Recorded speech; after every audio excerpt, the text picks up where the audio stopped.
Kemunculan kerajaan.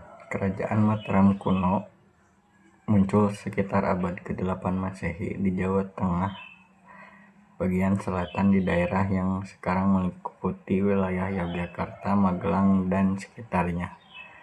Kerajaan ini berdiri setelah runtuhnya kekuasaan Tarumanegara di Jawa Barat dan Kutai di Kalimantan Timur, sehingga Mataram menjadi salah satu kerajaan besar berikutnya di Nusantara.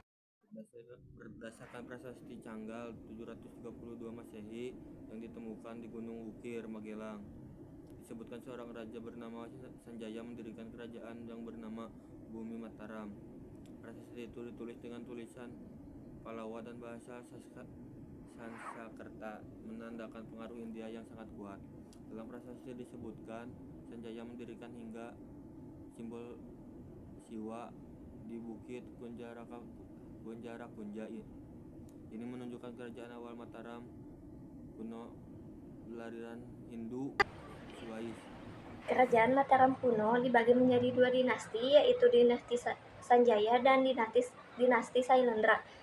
Dinasti Sanjaya, yaitu Wangsa Sanjaya Hindu Siwais, didirikan oleh Rakai Mataram Sang Ratu Sanjaya, berpusat di Jawa Tengah bagian utara sekitar Mataram dan Magelang. Dan dinasti Sailendra, yaitu Wangsa Sailendra Buddha Mahayana, muncul sekitar abad ke-8 Masehi, hampir bersamaan dengan Wangsa Sanjaya, berpusat di Jawa Tengah bagian selatan sekitar Kedu dan Prambanan. Raja-raja penting dari dua dinasti besar Sanjaya dan Sailendra. Dari dinasti Sanjaya, yang pertama ada Raja Sanjaya sendiri, yang kedua Rakai Panangkaran, yang ketiga Rakai Warak, yang keempat Rakai Garung, dan yang kelima adalah Rakai Pikatan.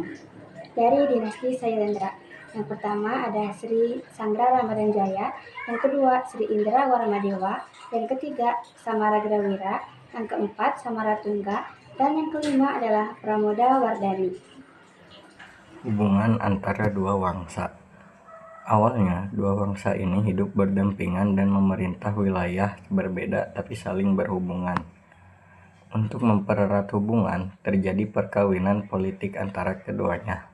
Perkawinan ini menyatukan dua dinasti besar dan memperkuat kerajaan. Setelah itu, Sanjayalah yang lebih dominan hingga akhirnya Wangsa Sailendra melemah. Mataram kuno Hindu Prambanan Candi Buddha Borobudur. Prasasti Canggal 732 Masehi, Prasasti Kalasan 778 Masehi, Prasasti Kelurak 782 Masehi, Prasasti Nalanda 860 Masehi. Masa kejayaan Mataram kuno berlangsung kira-kira antara abad ke-8 dan ke-9 Masehi, saat pemerintahan Raja Samaratungga dari bangsa Sailendra dan Rakai Pikatan dari Wangsa Sanjaya. Periode ini dianggap sebagai kemakmuran ekonomi, politik, agama, dan kebudayaan di Jawa Tengah. Raja-raja yang membawa kejayaan. Yang pertama ada Rakai Panangkaran dari dinasti Sanjaya sekitar tahun 760 sampai 780 Masehi. Yang kedua ada Samaratungga dari dinasti Sailendra sekitar tahun 812 sampai 833 Masehi. Dan yang ketiga ada Rakai Pikatan dari dinasti Sanjaya sekitar tahun 840 sampai 856 Masehi. Materi 2. Aspek ciri masa kejayaan Mataram kuno. Raja terkenal Samarungga dan Rakai Pikatan. Wilayah kekuasaan meluas di Jawa Tengah hingga sebagian Jawa Timur. Kehidupan ekonomi pertanian maju. Hasil bumi melimpah. Perdagangan luar negeri aktif. Agama Hindu dan Buddha hidup berdampingan. Kebudayaan lahirnya candi, megah, Borobudur, dan Prambanan. Seni dan sastra ukiran, relief dan karya tulis berkembang pesat. Ciri umum stabil, damai, makmur, dan religi. Runtuhan Mataram kuno terjadi sekitar pada akhir abad ke-10 Masehi, tepatnya tahun 929 Masehi, pada masa pemerintahan Rakai Langdiang Tulodong Empu Sindok. Peristiwa ini menandai berakhirnya kekuasaan Mataram kuno Jawa Tengah dan berpindahnya pusat kerajaan ke Jawa Timur. Faktor-faktor penyebab runtuhnya Kerajaan Mataram kuno.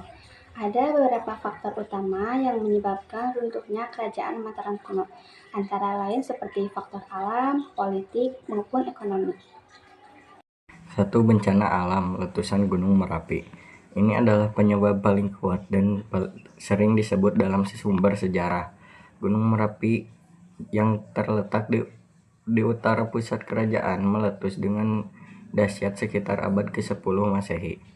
Letusan itu menghancurkan wilayah Mataram lama di sekitar Kedu dan Prambanan,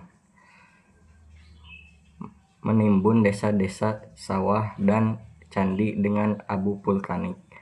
Akibatnya, pusat pemerintahan dan pemukiman rusak parah, sehingga kerajaan tidak bisa bertahan di daerah itu lagi.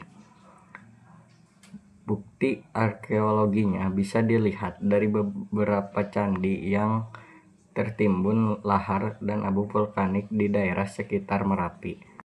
Politik dari kerajaan lain. Pada masa itu, kerajaan Sriwijaya di Sumatera sangat kuat-kuatnya dan menguasai jalur perdagangan laut Nusantara.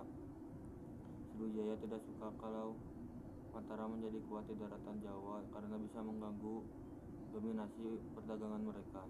Beberapa sumber menyebut bahwa Sriwijaya menyerang Jawa bagian tengah dan barat, memperlemah Mataram. Tekanan politik dan militer dari luar membuat Mataram kehilangan. Perpindahan pusat kekuasaan ke Jawa Timur.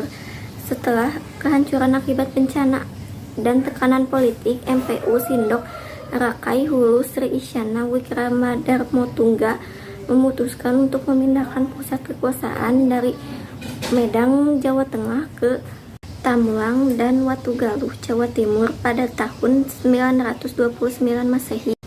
Perpindahan ini juga dianggap sebagai penyelamatan kerajaan, bukan sekedar pelarian. Di Jawa Timur, Empu Sindok mendirikan kerajaan baru bernama Kerajaan Medang, atau sering disebut Medang Kamulan dalam sumber Jawa Timur.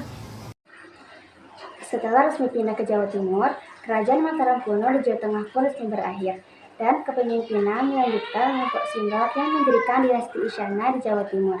Meskipun sudah berbeda wilayah, Empu Sindok masih menganggap dirinya sebagai keturunan Kerajaan Mataram kuno. Jadi secara garis sejarah, Mataram kuno tidak pernah benar-benar runtuh, hanya saja bertransformasi menjadi kerajaan yang baru.